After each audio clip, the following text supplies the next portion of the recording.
What's up? What's up, all of my beings of light, art, culture, and knowledge? Welcome, welcome, welcome to the Black Side of Liberty. It is the one and only Governor of me, myself, and I, Governor Wildstar, here with another exclusive chat with a wonderful guest who I'll be introducing to you momentarily. Of course, you guys know what to do. As we're talking, be sure to ask questions, comment, all of that good stuff, and I'll be sure to add that to the broadcast. So with no further ado, I want to introduce to you our guest of the hour. It is none other than Lourin Hubbard. What's up, Lourin, and welcome to the Black Side of Liberty, my man. What's happening, y'all? Appreciate you for being here, brother. I just would like for you, if you could, take a moment to introduce yourself to the people out there and let them know hell is Lourin Hubbard, man? Oh, I wish I knew. That's a really good question. It's a question that I've gotten a lot lately as I'm doing this congressional run. But just to give you the rundown, I'm just a poor black kid from Bakersfield who is trying to make a difference in his community. So I grew up in Bakersfield, California. Moved up to Fresno to go to Fresno State. I was one of those folks where my mother was a really my champion. Grew up with a single mom. She was my champion. She was the one that taught me that education is elevation, and from there, I have just been really doing work in our community and for our public works here in Fresno. And I am currently the Democratic nominee for Congress here in this area. Wonderful. Well, thank you very much for stepping up to the plate for running for office, first and foremost, because we need more eligible representatives of we the people, true representatives of we the people. It seems like the corporatocracy has bought out our political system. And the one thing about you that surprised me the most is you kind of just snuck in there. Nobody was expecting you to win, No. That's kind of like what the basis for my run is that regular people need to be involved in our government again. I think we've let the politicos, as I call them, this political class of folks, kind of really run the show, and I'm just really fed up of the disunion and the fracture of and function in our government. And coming on this show is one example of ways that we can open up dialogue and talk and actually get to solutions. And it seems to me that with the political class that we have now, nobody's talking about ideas. Right. It's the idea came from this person, so I can't be for it, or exactly. it's this party and I can't be for it. And we know what the outcome of bills and legislation is going to be before it even makes it, before we even know what's in the damn bill. So I think regular people need to wake up and get involved again. I'm glad you brought up the discourse between the political parties and how it affects the voters, because it's gotten us to the point as an elected body, that when we participate in voting, that we focus on Republican or Democrat. Doesn't matter what the candidate is offering to do. You can have a great idea, but if you have an R or a D next to your name, it immediately X's you out. And it's unfortunate that we're not thinking as independently as we should when we are voters. So how do you find yourself, having to conquer that, running for Congress in a predominantly, I guess, red district where I get it all the time. Used to rain. Right. Yeah. I get it all the time is like when before I talk about, the party that I'm registered with, but talk about just the ideas that I have and some of the things that I would like to do and see happen in our government. People are like really interested. Oh, okay, great. That sounds good. No. What are you running as? And that's that's when the problems arise. As people are Right. like, I like you, brother, but You sound good, you're but you damn, said you're a Democrat, Republican. you know? Yeah. Like, And damn it. I'm just like, really what I am is a value based person. So, I really look at every bill and every election based on the candidates and their values and the things that they want to see happen and their ideas. And so I am not a straight party person. Um, I have the first election I could vote in when I turned 18. I voted for Rudy Giuliani in the Republican primary in California in Oh, 2008. wow. And then later on in 2008, I voted for Obama. So, Look at you know, I yeah. am I'm a values based person, and lately it's just the majority of my values align with this party or that party. But it's starting to be this situation where we have this toxicity that the ideas can't break through, and Right. our government was not founded with political parties in mind. Exactly. The reason they call was it from 1808 to 1824, the era of good feelings. That's because there was only one political party in America at that time. Um, Right. we are our government doesn't function as well as it should with the fracture that we have now. Yeah, you can definitely see the dysfunction in our government. It doesn't matter where it is in Washington, here in California, or whatever the case may be. There doesn't seem to be any working together with the right or the left or whatever you want to call it, when really they should be an organized political body representing the desires and values of we the people. They don't seem to be, whether you're conservative or liberal, whatever the case may be. Both of these extremities of political parties seem to be tearing voters apart. And Yeah, there's a I mean, lot of I've never, happens in that, you know, in the chaos of that. yeah, I've never had a politician where I was like 100%. I Everything this person says, I'm 100% with. Right. The only way that you're going to find an elected official with 100% of the policy stances that you have is to run yourself, and so that's Right. why I'm running. Absolutely. I always tell people, hey, if you agree with 100% of what I'm saying, you might want to get clinically checked. Okay.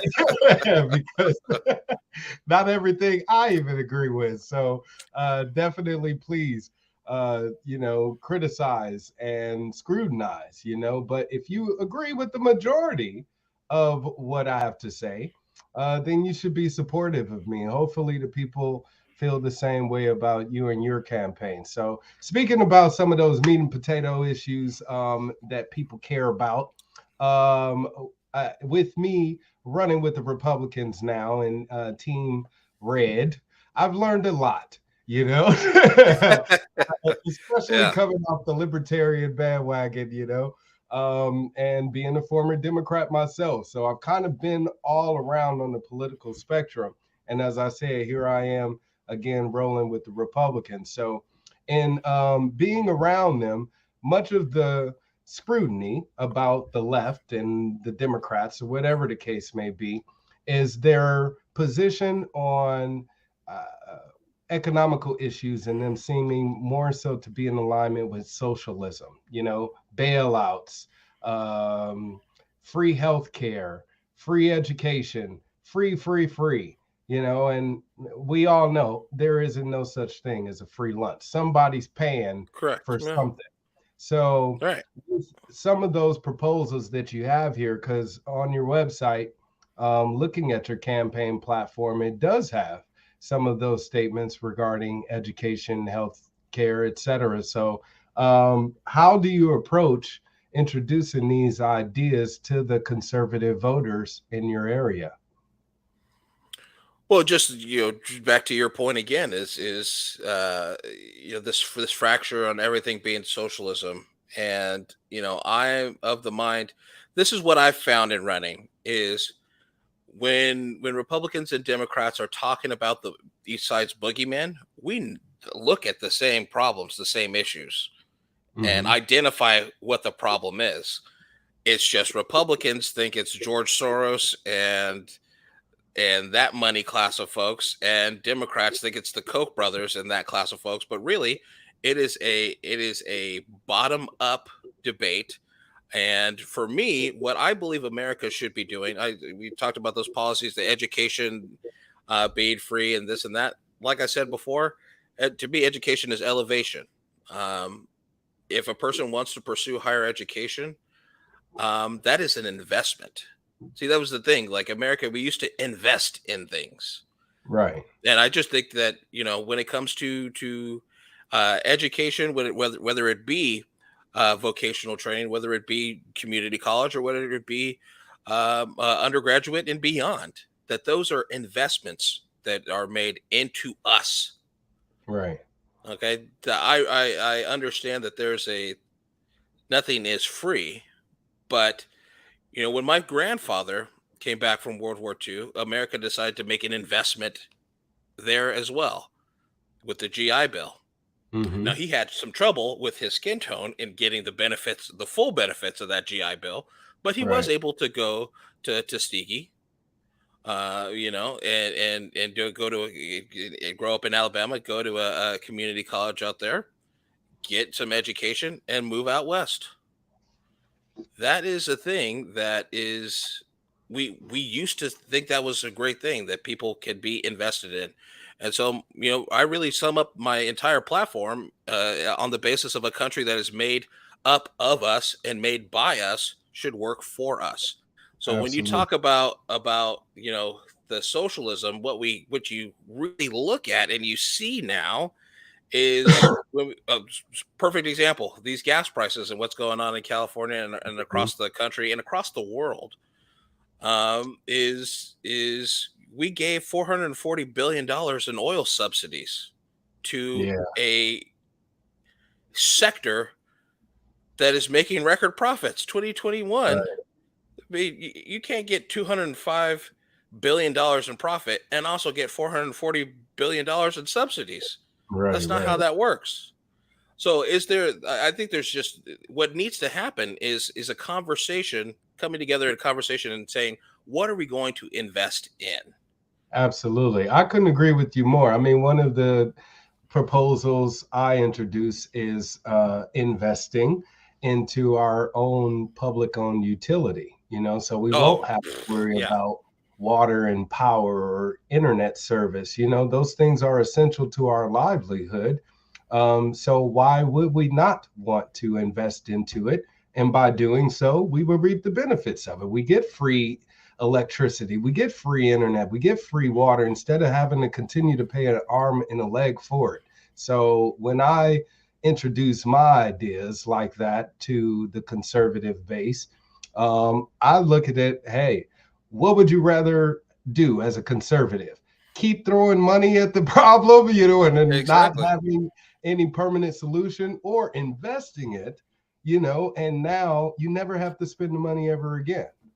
Exactly. And PG&E is a great point. You have this entity whose sole purpose is to make money for the shareholders.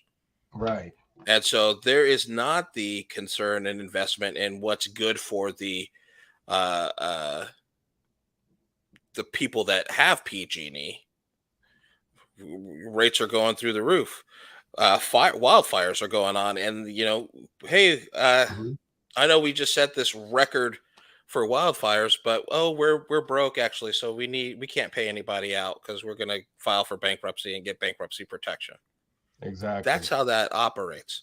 So a public utility, I'm wondering why PG&E still exists as You a know, private institution. So yeah, I think to your point, what really boils down is this. I would say people on the left are primarily concerned with society. and the social infrastructure of folks. And on the right, it's a conversation of concern about individualism and individual freedom and liberty. And what we really need to understand is you can't have one without the other. You being a member as an individual in society, there we do have this social contract where I am Absolutely. an individual and I am in a society, and I have a certain responsibility to improve the society that I live in. I can't Right. 100% be a hermit. And that's just a conversation that needs to have, like Obi-Wan Kenobi here. Yeah. But that's a conversation that needs to have, and it needs to be an open conversation. But there's what the problem is there's too much money in being a politician now. Hmm. The fact that someone can go to a place with a base salary of $174,000 a year, and that's what they do professionally, and come out with millions of dollars is Right. problematic. And that Absolutely. happens on the right and it happens on the left. And I think people are predisposed to be like, I'm conservative or liberal or this or that, and they identify that problem and just go back to this is my team. And so that's the problem is it's rich conservative people Right. and not Oh seeing no. like really the problem is this top down The out of control social order. government spending the hell out of our tax dollars. I mean, you said it right. Whether it's the right or the left, they're essentially just acting as if they have this checkbook, this open checkbook to spend and do with whatever they please. We got to rein in Well, the pocketbook of what I'm the I'm money gonna is being spent on, how it's being invested, and if they're patting their pockets with it, then that's definitely a reason to cut off the funds, wouldn't you say? oh yeah, I'm gonna disagree with you a little bit, not on the premise of your statement there, just on the point of the federal government and the pocketbook question, or Okay. pocketbook statement, um, is just I've heard that. I hear that a lot. I get that a lot. Like, we are in this situation where we have to balance this and that, balance the budget, just like you have to balance your household budget. And in regard to the federal government, Mm-hmm. um, you know, they supply the fiat currency. They print the dollar. Yeah. No, like for example, like if I can run my household like the government because nobody's taken uh, dollar bills from the United States of Lauren, right? Nobody's Exactly. That's not the currency, but U.S. dollars, little bit different story. I think that we have the ability to the greater point that you made. We have the ability to invest in what we deem is a worthy cause. I Mm-hmm. happen to think that that's in education and healthcare. Um, I just think that statistically, what we've seen is there is less crime when you have a population that's educated, when you have a population that's healthy. Investment in healthcare decreases the output that you have later on down the line. And so my conversations around making those investments are usually centered around whether you want to pay up front or you want to pay on the back end, because healthcare is one where if you're not paying in the front, you're paying in the back end. And especially for black and brown people, um, where there's a reason why in our communities, like take Fresno, perfect example, where we have these food deserts, and Mm-hmm. that is literal. We have a situation in Fresno where we grow literally like almost 70% of the country's food, but Yeah. rank second in the nation in food insecurity. Right. And Who's it's not. it's not up on the I hate to say it, it's not on the northern side of town where there's food insecurity, where you got Save Mart, Trader Joe's. Oh, you can go down the street and have another Trader Joe's. There's a Whole Foods right over here. That's not where that food insecurity is happening. I would agree with you there. But when you brought up an issue of investment, that's where the misappropriation that I'm talking about happens in government, to where you have more investment and development on one side of town versus the other. In Fresno, that seems to be like a stark issue, as more money is being funneled into the northern side of Fresno versus the south side. So you do have those food deserts. Excuse me, those food deserts and lack of accessibility to healthier foods. Now, granted, the government does have a responsibility to step up to the plate, make sure that they're, opening the door for that to happen. But on the flip side, it's also a responsibility on the free market to then take advantage of that open door opportunity, as well as the people themselves to take responsibility for their own health. One of the biggest issues between, I guess, how people have been feeling like the left or Democrats have gotten out of control is by dictating what a person's health should be, especially with the COVID crisis crap. So, when it comes to me and my personal health, I don't want anybody dictating that. You don't have to worry about it. Keep your tax dollars for it. My Medicare, hold on, let me finish.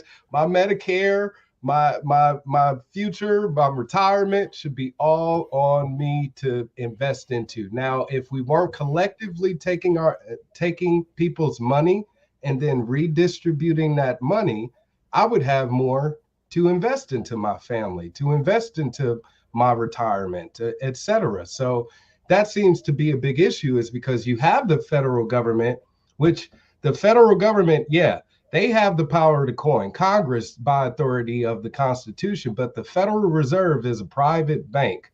And our Congress borrows money from this private bank, which they shouldn't be doing. But they do so to the tune of trillions of dollars, and it's inflating our currency. That's what's happening with the fiat currency, because it isn't backed by gold. It isn't backed by silver. It isn't backed by anything except for people's working, people going out there and working. It's a service-based economy. If people stop working, the dollar stops circulating. And that's a problem, is that we don't have sound money. And that's another issue. So as Congress member, I would hope that you, if anything, would push legislation to audit our Federal Reserve. And if it's discovered that they've been, fraudulently, creating money out of thin air, which they have since the 30s, they haven't ever been audited, then would you push to end the Federal Reserve if that be the case? I am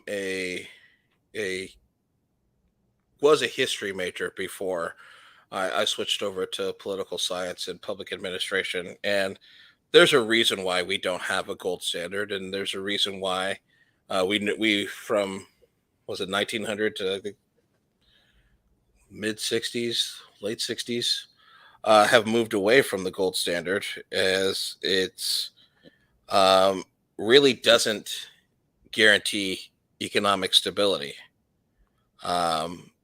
because the supply of gold is not fixed. Well, that's getting into the weeds of.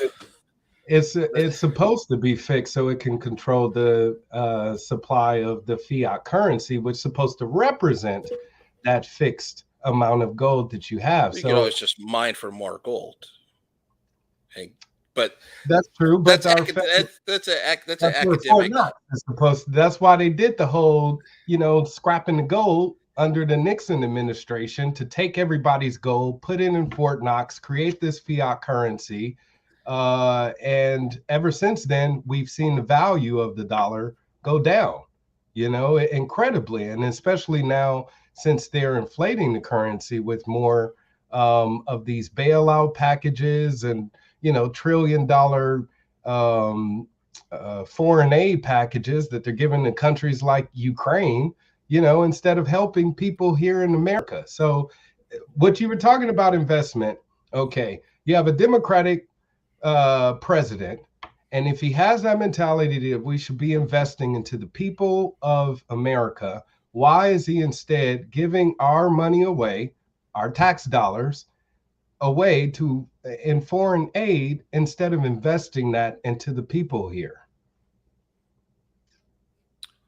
Probably the same reason that every well, I guess it gets into the weeds of the name calling here, but we got to call them out.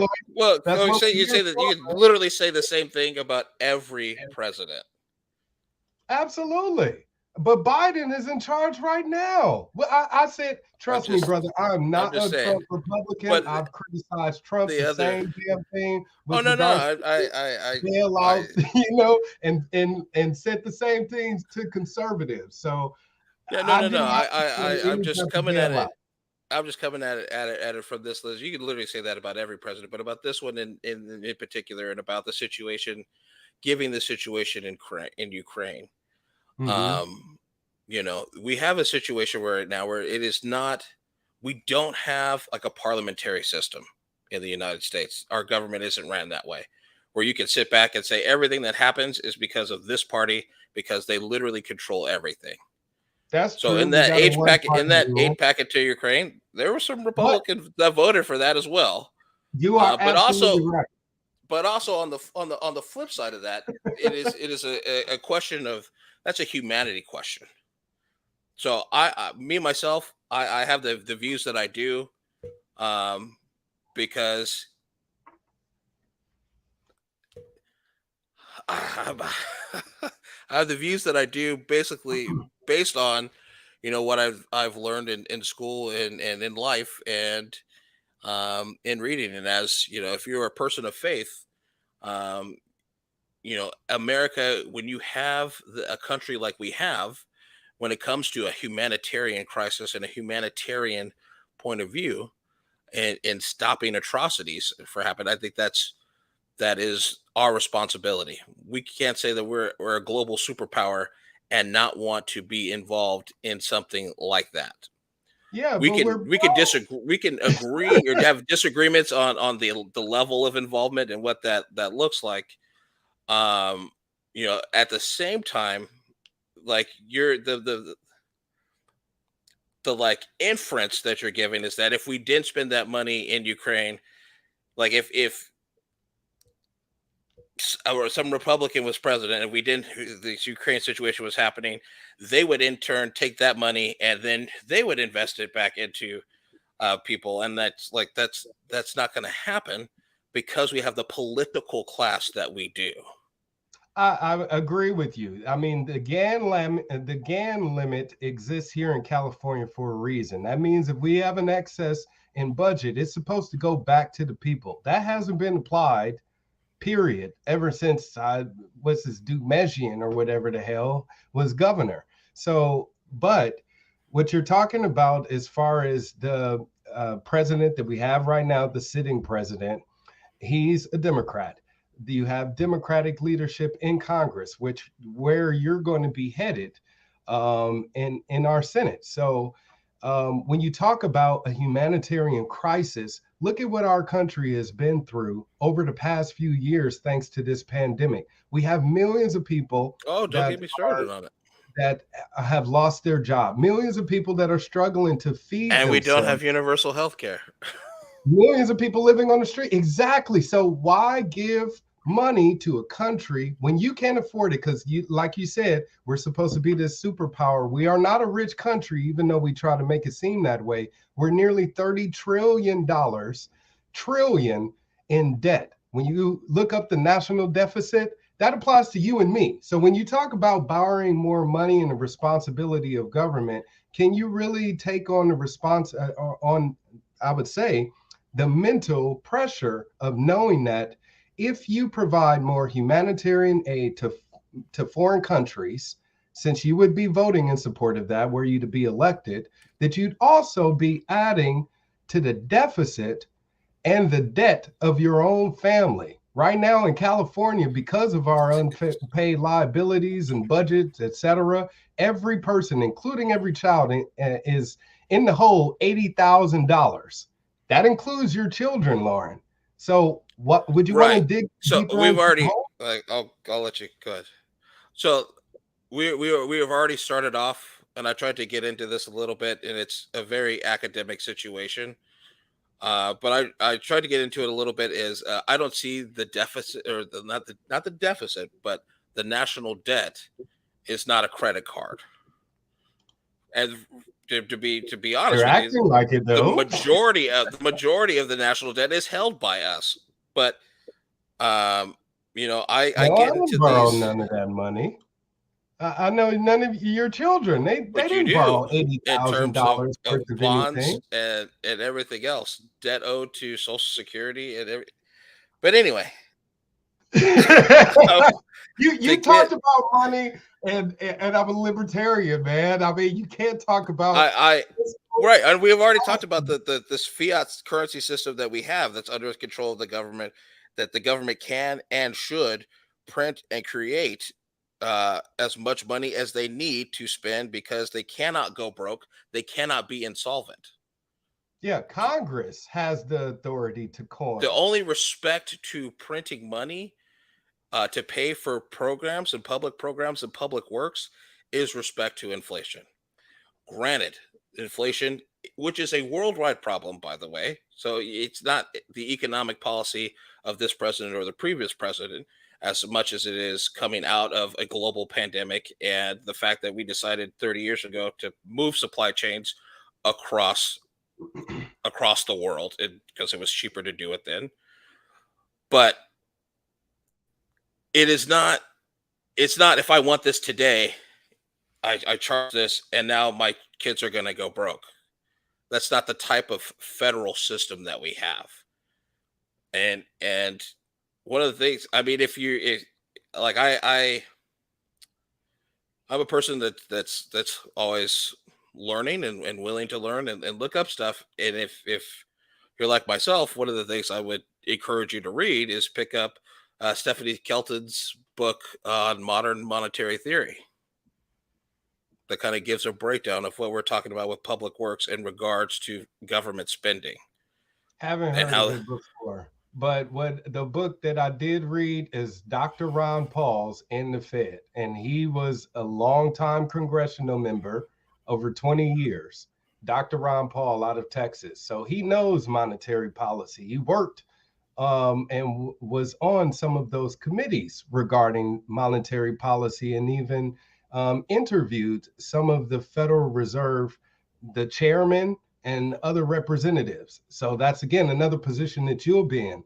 He wrote a book specifically saying if we continue the borrow and spend trend, we will deflate, we will pretty much burst the bubble called our fiat currency, at which point that is going to make all of us broke beyond belief and indebted to the World Bank system, which controls the Federal Reserve here in America, which controls the IMF all over the rest of the world. So we're talking about a global banking conglomerate here that essentially has control over our monetary system here in America. So that's why you have the rise of Bitcoin and cryptocurrency, because it's deregulated, it's And fall decentralized, today, I've it lost isn't half my crypto. controlled. But What'd you say? said and fall, because I've lost half my crypto just for the last month and a You half. I've gotta lost know how like four crypto thousand works. dollars. It's hey, when crypto is down, buy. It's just like any stock. When the stock is down, you buy. Why? Because it's on sale, and that's a better way for you to increase making a sizable profit off of your investment. You would do the same thing with stocks, same thing with crypto. So when we look at what's happening with the crypto market, it's going to be volatile just as it is any other type of trade in commodity.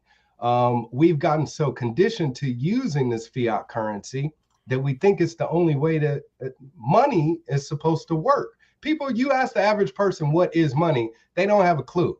You ask them where does money come from, they No, don't I have a mean, clue.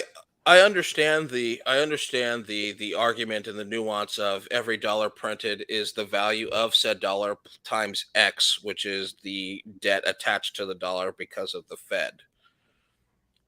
I understand from that perspective, but um, I guess the real problem is there are people that study this their entire lives on every side, and economists still don't know.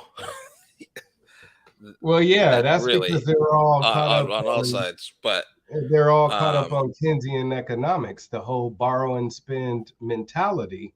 But they're not doing what you just said. Just simply, if it was your own household, why would you continue to spend on a credit card when you're not working, you can't afford to pay the bill, and you're living off of debt? That's essentially what our country so is doing. let me use your analogy back at you on the credit card thing, right? Because if it's like the assumption is that like you're using your Visa to do this stuff, but what Hmm. I'm saying is there is no Visa.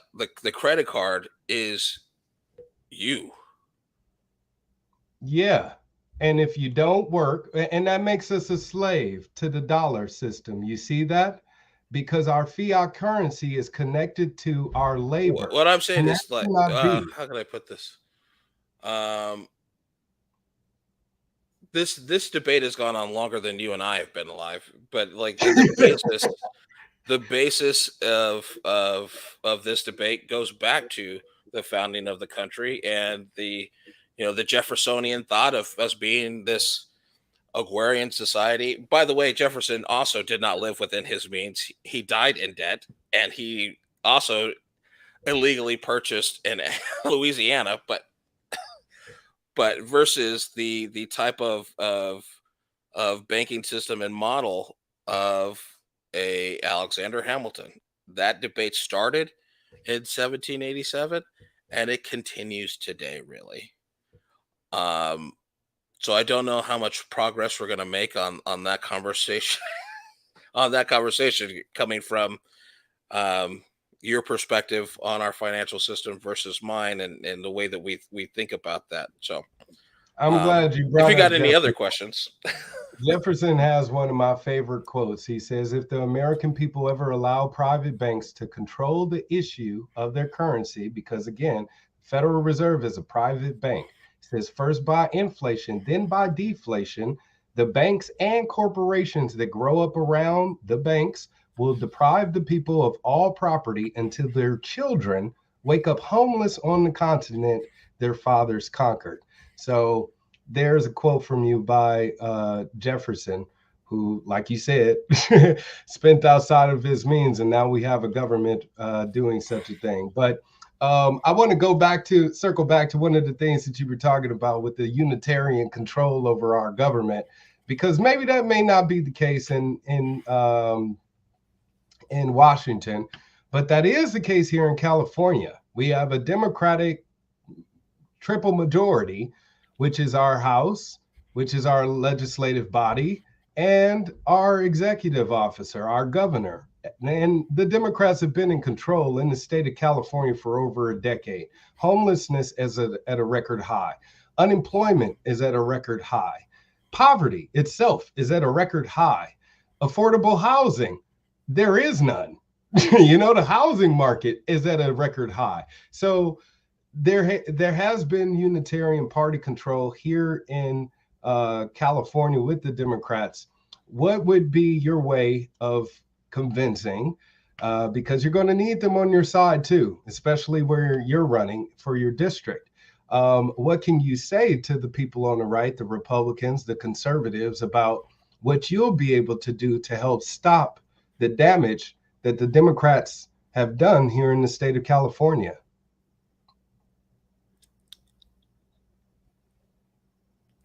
Did I stump you?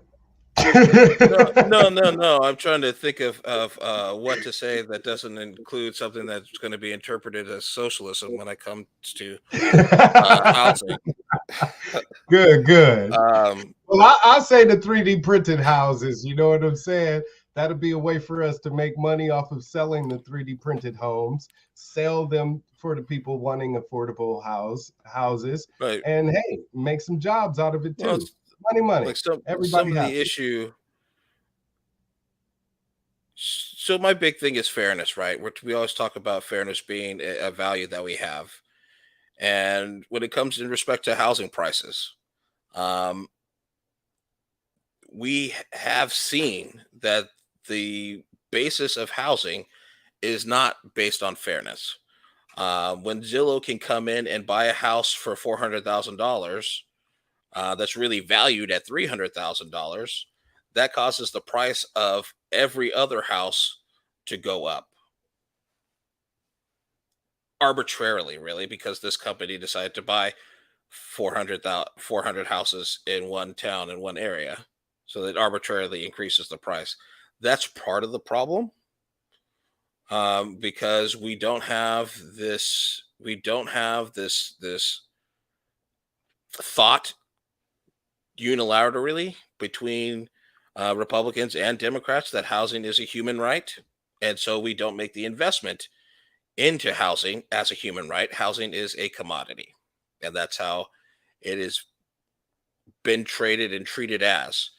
And there's a lot of folks who are against the idea of housing being a human right and don't think that it's the government's responsibility to make those investments in building houses, whether they're little tiny houses 3D printed or not. And part of it is I'm also kind of the mind that, when we decide to build affordable housing, all that really means to me is that we're going to concentrate poverty and make all these poor people live in housing projects like they do in Chicago or like they do in New York or in places like St. Louis where my parents grew up. Mm-hmm. And that's not good either. And I also don't want to say we're going to build all this housing and give it to private developers. Mm-hmm. Because I don't think that that's kind of what the model is now. Is we built all this affordable housing, and the people that are getting awarded these contracts are not.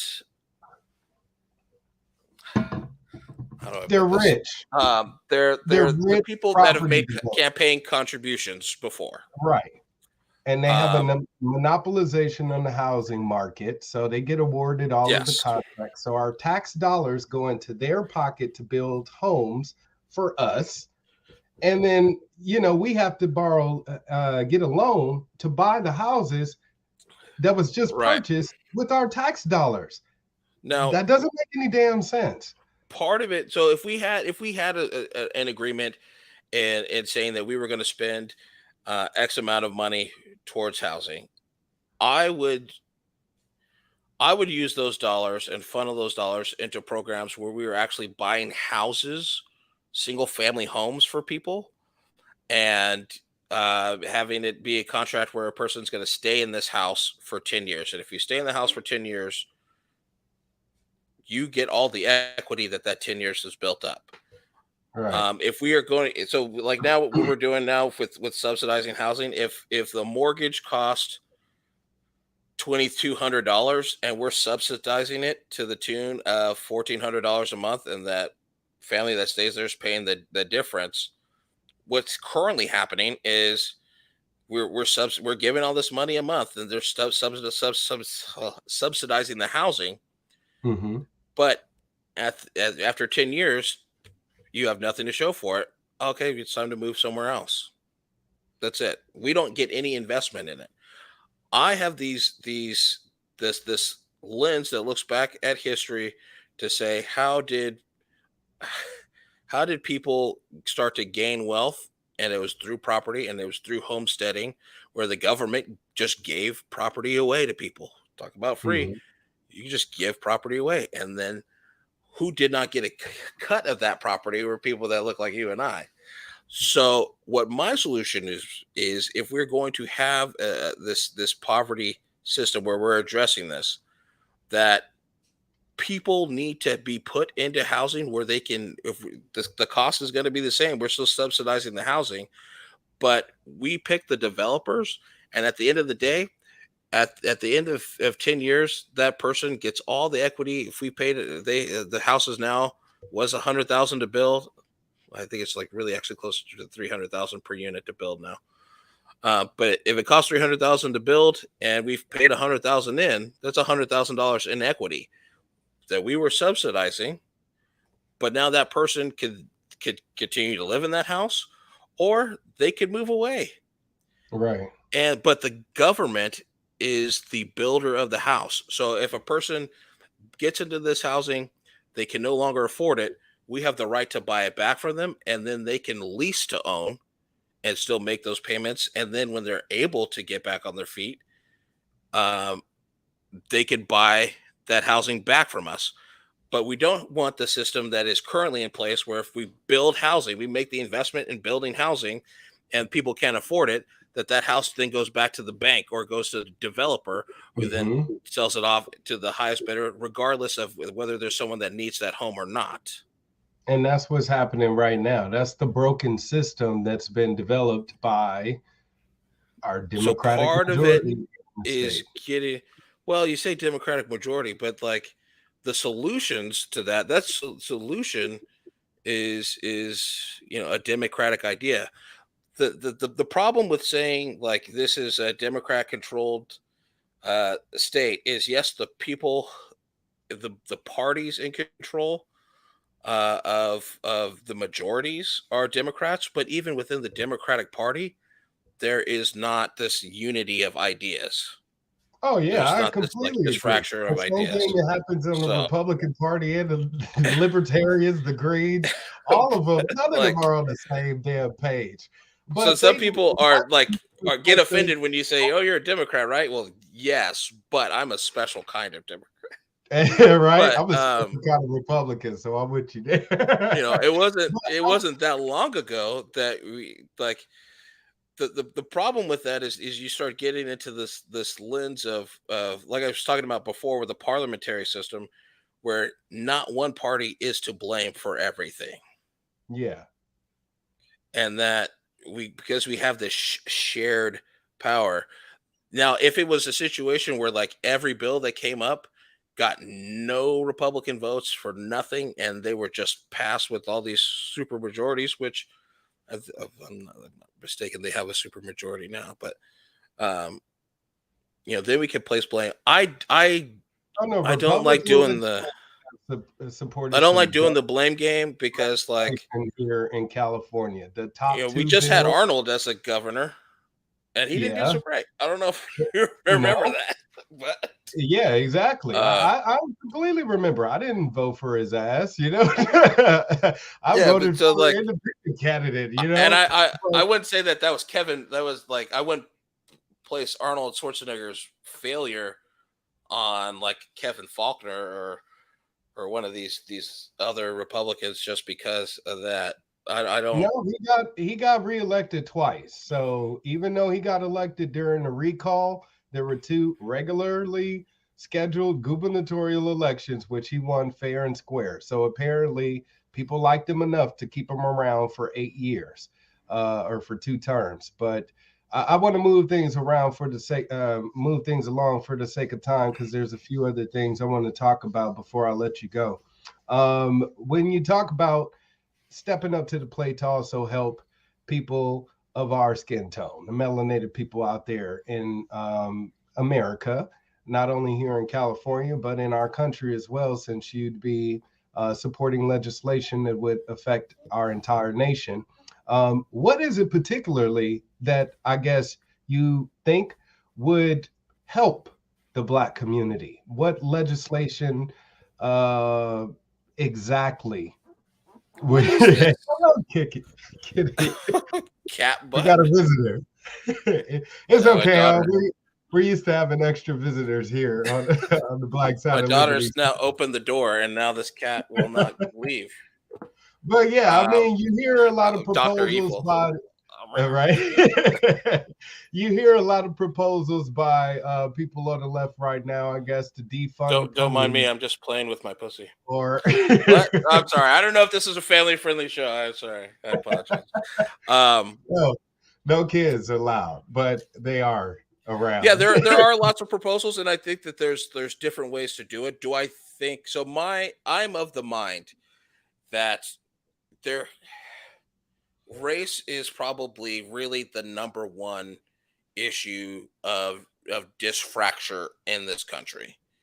Um, and I think it's got to be reconciled. I think we got to have a hard conversation about it that no one really wants to have, because on one side, you like this whole rise of this CRT thing, and it is just, to me, like, I don't know about yourself, but I was already like in my 30s when I found out about um, uh, Black Wall Street and Greenwood and the Tulsa riots. I was already in my 30s, and that was an event that just had its 102nd anniversary.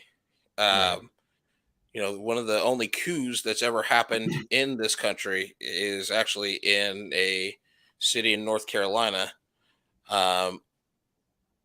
Back was it 1868, 1867, Mm-hmm. 1897, somewhere anyway in there. So this is a hard subject to talk about, and it's not a situation where people are going to feel good about it. I don't know how you can feel good about chattel slavery, and this is kind of the disconnect. I think is that we have, like, even at the time, you had a whole bunch of people that looked at slavery and what was happening with it and said, "Oh my gosh, these conditions are terrible. We're treating these people terribly. We must end the way that we are treating them." And then you had a whole nother set of people that were like, the practice of slavery is terrible. We should just end that. Mm-hmm. Um, and it's kind of like continued on this path. I don't think we can have any reconciliation without some kind of reparation. I don't. I'm not of the mind that it needs to be completely financial reparation. I like, again. I think that, if we were to actually have this conversation about reparations, I think you would find that a lot of people would be interested in having property be part of the things, like usually some federal land to satisfy that. Yeah, where my I think 40 it's acres and a mule. like, to me, again, I go back to education being elevation. I think that if other families can have legacy admissions to universities, I think that should definitely be a thing where, if you want to go to school and better yourself, um, that you should be able to, if you could get into this place or that place, that should be, we just pay for the school, Mm-hmm. and that you have those types of legacy admissions. Um, but also, I think that part of it is changing the mindset of Black people in this country. Um,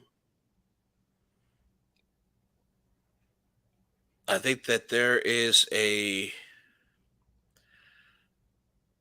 segment of the Black population that thinks that they deserve. How do I want to put this? I think of, like, people. Um, so I went back home to visit family like 10 years ago. My grandmother's family in East St. Louis, Okay. and going through the ghettos of East St. Louis as opposed to, like, being raised here. And there was a lot of people who thought, because I have enough money to buy this new set of Jordans, that I've made it, and this is really kind of the only lifestyle that I deserve. So Right. part of it is changing the mentality, folks, and that's why one of the reasons I'm running, and that's one of the reasons I'm glad that you're running, is if I can't see it, I can't imitate it. I can't emulate it. Mhm. So it's very important for us. We always hear representation matters. Well, it really does. If you talk to kids and young people, it really does matter. Oh yeah, Seeing a absolutely. person like me or you sharing the spaces and doing things like this. Um, so how do we change the mindset and the culture at large for some of this to say that you deserve better, that this is the life, getting the high life is not new, getting the new Jordan ones. Um, that I don't know. Right. Other than to have these conversations be more frequent. Um, Mhm. one of the authors that I love in particular is Tim Wise, and Yeah, I like Tim um, Wise. uh, you know, breaking down this approach. I think for a long time people have wanted to be colorblind and say I don't see color, and it sounds good, and I think it makes people feel good. But I want you to see my color. Like I want you to see that, see me. What it also Um, does is it make people ignorant to the issues regarding people of color. When they say, "Oh, I don't see color," well, there's issues regarding people of color, and just because you're right, colorblind doesn't mean they don't exist. You know? right. So that would be great. I'm of the mind that a rising tide lifts all boats, and so that's why I have the ideas that I do and the proposals that I do. I don't really need to. I know in my head that if we have a universal healthcare system, that it's going to allow Black people who have the highest rates of diabetes to see a doctor before they get diabetes. Hmm. And so that's also going to save us costs, but it's also going to have lead to better health outcomes for that person. Uh, we know Black people have high blood pressure. If we could get to a doctor and see them before they're hypertensive, um, that's going to have better health outcomes, better outcomes for them, and that's going to help Black people.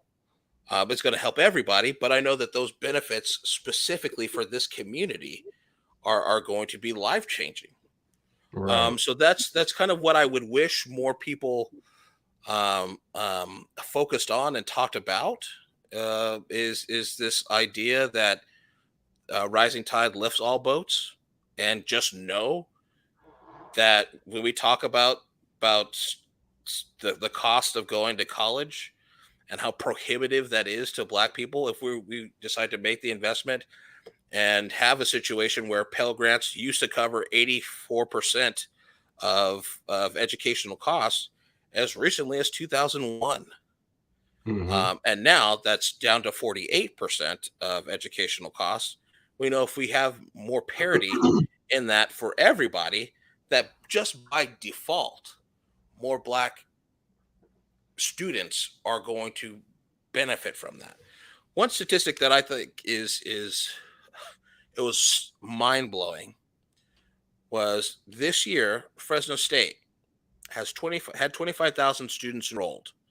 Of those Okay. 25,000 students, 700 were Black students. Of the 700, 70 of them were regular academic students, not student athletes. Wow. 70 out of a campus of 25,000. Right. And Yeah. I will tell you today, it's not because only those 70 kids were academically prepared. It's I just did a thing at Fresno High, talking to students who are capable of performing academically at the collegiate level, but do not have the means to go and don't want to go into debt to go. And I can't sit here and say I don't blame them. I don't like having student loans, but the fact of education is it yes, it leads to better career outcomes. We know that. I remember being in high school and seeing if I drop out, this was my house and my car as a high school dropout, my house and car if I pass high school and it gets a little bit bigger, and then my house and car if I go to college is this like mansion with this Ferrari out front. We know that's not really the case now, but like that was the dream in every school counselor's office, Yeah. right? But I do think of like societal issues. This conversation around defunding the police and I think personally we're asking the police to do too much. But again, when we look at outcomes and data, people that are populations that are educated have a lower rate of crime. That's good for police. So it's these all these a lot of these issues are very streamlined to me, and we need to start thinking of them in terms of the interconnectivity, not just the one policy outcome. I'm an advocate. I think student loan debt should be forgiven. I think we go back to the biggest holder of student loan debt is the federal government. That's an investment that we could be made. But even then, I'm still open. I don't cut myself off and say this is my stand, and if I don't get this, then the hell with you guys. I can still operate if you want to say, okay, we'll make student loans 0 interest. So if I borrow 25,000, I owe 25,000 at the end, not this current system where if I borrow 25,000 and I'm paying this payment that 5 years down the line, now I owe 48,000. Yeah. That's ridiculous. That's exactly probably why all student loans should be forgiven, especially those that have been discovered to have been issued fraudulently and under predatory terms. That's the current state of our student loan, borrowing whole system. And it's sad that conversation hasn't come up. But when you talk about one of the things that I guess the things as far as policy is concerned that could help benefit the Black community, personally, the biggest thing the government could do is get the hell out of my way. Stop trying to prop up education. Stop trying to prop up healthcare. Stop trying to prop me up with my own tax dollars. Get out of my pocket and let me take care of myself. The reason why tuition is so damn high is because government got in the business of issuing student loans, and it went up tremendously. The reason why homes are so much is because government has gotten involved with issuing loans to people who can't afford them. And that's why the banks end up winning. Like you said, hey, once the person defaults on the loans, the banks come in, swoop up the home, and now it's their property. So when you got the government, Big Brother, who has no money, who is taking money from people who barely have money, which is the taxpayer, and then using that money to. I'm going to push back on you there because it wasn't the government that was giving out loans, housing loans to people in 2008. That was the government. The government under Obama made it easier for people to refi their home loans. He helped bail out Sallie Mae, Freddie Mac, which is why our student loan bubble has gotten bigger. Instead of him saying, AIG, all you guys, you're just going to have to go defunct and bankrupt. And, we're going to cancel these student loans you issued fraudulently. You go out of business. And like you said, from here on out, any student loan borrower company that comes along, you must provide 0 interest student loans. And then the government allows people to default on those loans. Right now, that's another issue, is because borrowers can't default on loans. And the Biden administration actually pushed back against someone recently that was able to win a settlement against a default in court against their student loans. But the Biden administration came in and that overturned. So it's like when you talk about responsibility of the individual, government shouldn't assume responsibility for them. Well, yeah, you can't get rid of student loans in bankruptcy either. That was before the Biden administration. But I'm going to push back on you. This like assumption that like this corporation is still really the good guy that was doing the credit default swaps occurred with private banking. Never said they Now were the good guy. I'm just saying that Never said they were the good guy.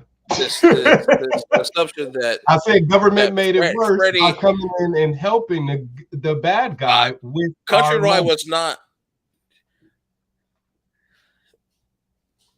You can look it up, brother. They all got bailout packages. Oh no, I know they got bailout packages. But the problem was the corporate greed that led to the necessity of a bailout package. Mm-hmm. Like that's like one thing I don't understand about this. Paulson was not. Occurs under George Bush. Mm-hmm. Just with this really when the shit hit the fan. Sorry, when it hit the fan. Henry Paulson is the Secretary of the Treasury under George W. Bush. Republican.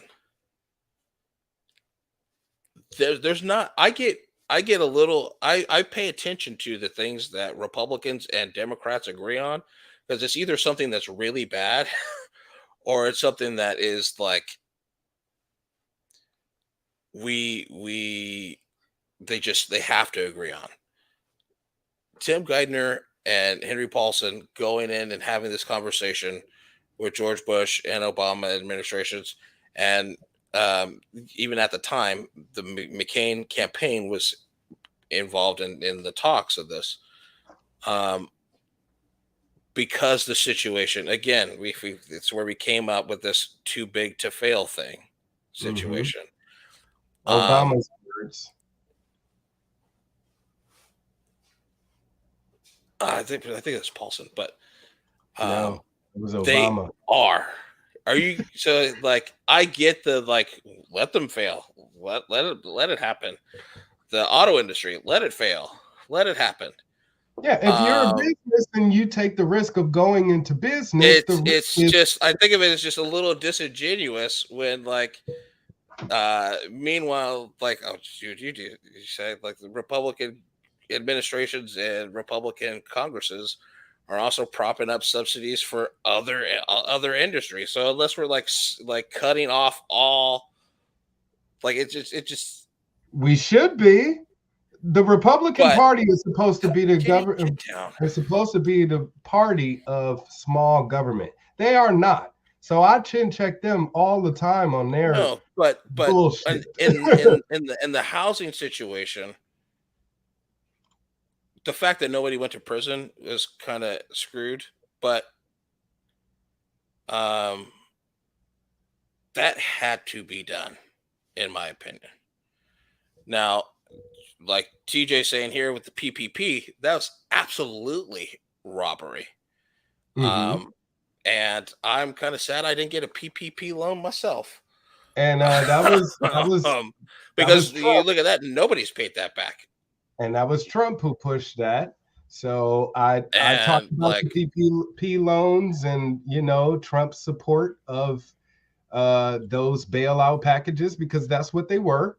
They were bailouts for multi-million-dollar businesses. Gavin Newsom's winery got $3 million in PPP loan support versus the small businesses that are out of business and won't ever come back. Joel Osteen's church, which doesn't pay taxes to begin with.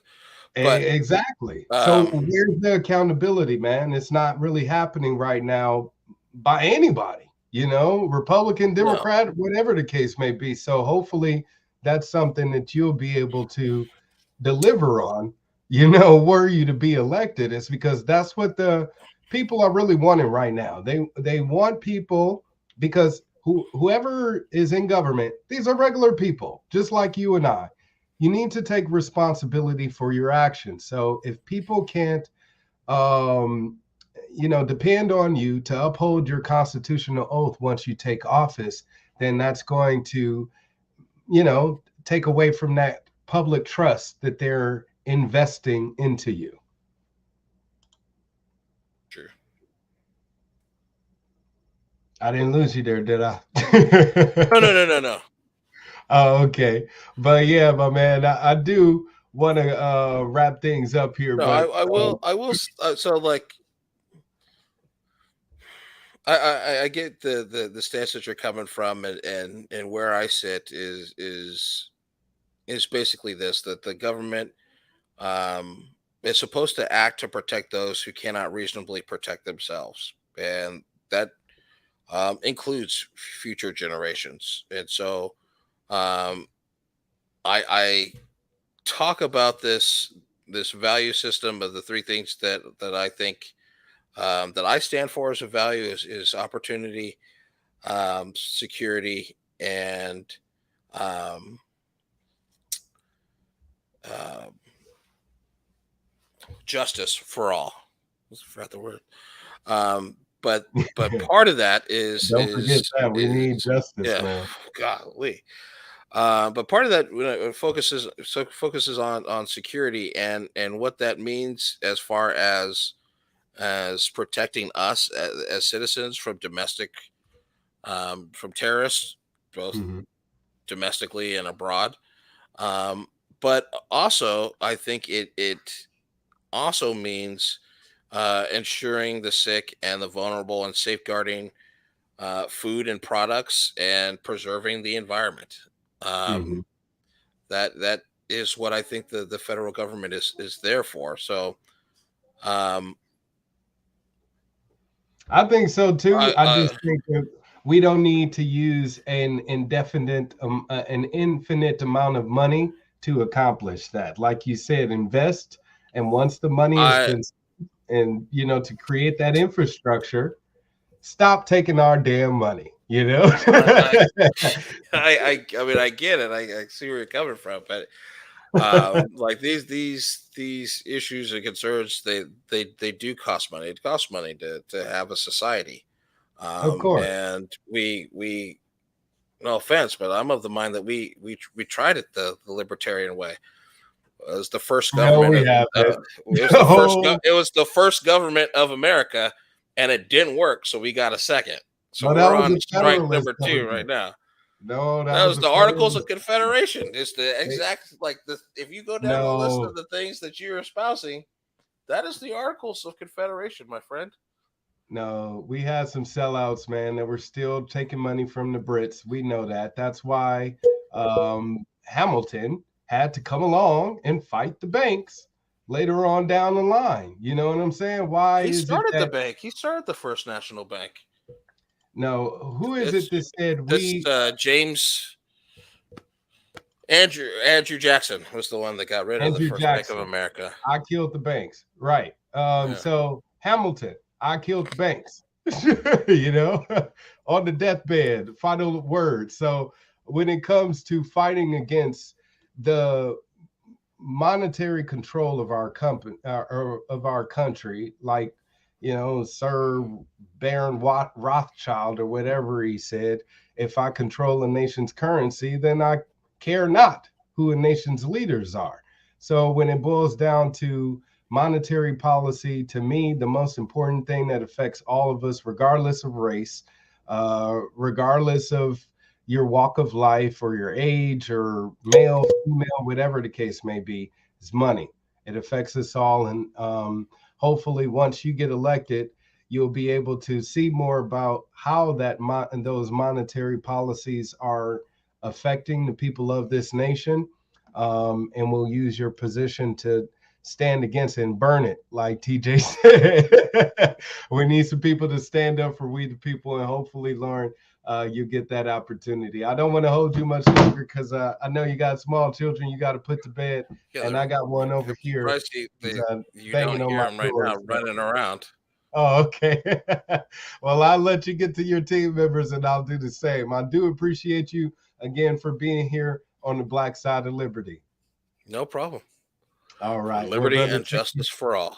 And that absolutely. concludes our broadcast day. Peace and blessings to you, brother. Take care. All right, you guys. That again is Lourin Hubbard, candidate for District 22 out here in California. If you live in District 22, which is Devin Nunez's district. He left. He abandoned this post.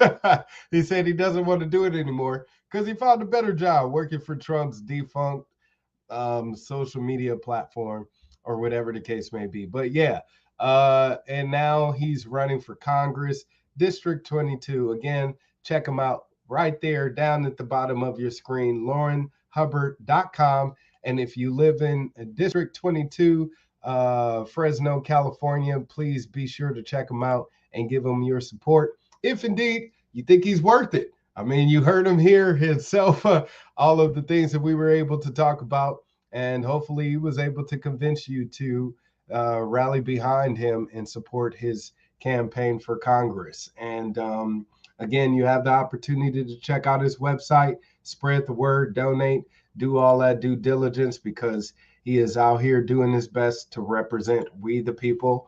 And of course, we wouldn't be able to do it without you. Speaking of doing things with or without you, we want to bring the message of taxation is theft to the world, definitely. And we need you to make that happen. We definitely could not do that without you. So please head on over to taxationistheft.info right there at the bottom of your screen. Taxationistheft.info. You can buy bumper stickers, t-shirts, flags, hoodies. My favorite is this stamp right here, hats, all of that good stuff. The Taxation is Theft merchandise to help get out the word about how taxation is indeed theft, because they're not asking you, can they take that money away from you? Are they? All right. Well, then they're taking it away from you without your permission. That, in definition, is called theft. Because if I was to do that to you, I'd be a thief, wouldn't I? So the government isn't any damn different. Hopefully, Lourin learns that and will not support government theft from us any longer. But in the meantime, you can step up to the plate to help get that message out there by heading over to taxationistheft.info and use my code GoWild2022 to get a discount on all of your merchandise. Also, all of you cannabis smokers out there, head on over to nugofknowledge.com. Buy all of your high potency THC and CBD products right here at nugofknowledge.com. Both websites accept crypto. So for all you crypto enthusiasts, if you want to spend what little bit or a lot of Bitcoin, Doge, Monero, Shiba, Inus, all that good stuff. If you want to spend that helping to further some causes, then these are websites you want to do so. And this one is nugofknowledge.com, again, where you can purchase all of your THC CBD products and help promote the message about ending the war on drugs. That's what we're doing right here with this mission for this product of nugofknowledge.com. Use my code Wildstar if you want to get a discount on any and all of your purchases. And again, help end the war on drugs. All right. And you can also help me get elected to City Council of Fresno, California. That's what I'm running for next, y'all. I'm going to keep fighting to occupy a public position.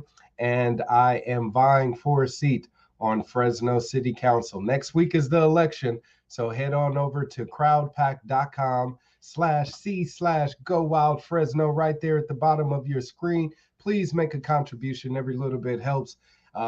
Lets me be able to afford flyers and social media ads and all that good stuff. And if my election does happen to go into a runoff in November, I'll still be campaigning and we'll need funds to get me through the next few months. So head on over to crowdpack.com/C/GoWildFresno right there down at the bottom of your screen. Make a donation, or if you want for free, you can just endorse me. Look, tons of people have. I have 6 endorsements so far. I got Stephen, Anthony, Kalish Morrow. She's the mayor of Hanford City out here in California.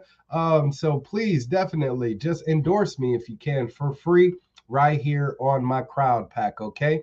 I appreciate any and all of you for being here with me on the Black Side of Liberty. So if you are watching and you want me to keep these shows coming at you, please make a contribution to me at Governor Wildstar on Cash App, using right there $ Governor Wildstar, so I can continue to create these shows and provide a platform to people such as Lourin Hubbard, my guest this evening, who is running for Congress, District 2022. We want to get more people like him that are running for office an opportunity to be heard by more people. And this definitely helps. So thank you for being here. Definitely be sure to share. Sharing is caring.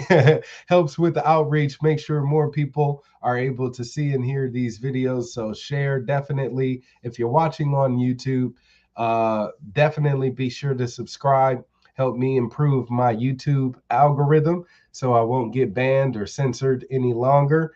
I'm being shadow banned tremendously, and you commenting, liking, sharing, subscribing, all of that good stuff, all of that engagement helps me get out of YouTube jail. So connect with me and be sure to connect with everybody out there in the Liberty movement by helping spreading the word. So I'm about to get out of here, you guys. Until next time, I'll definitely be back.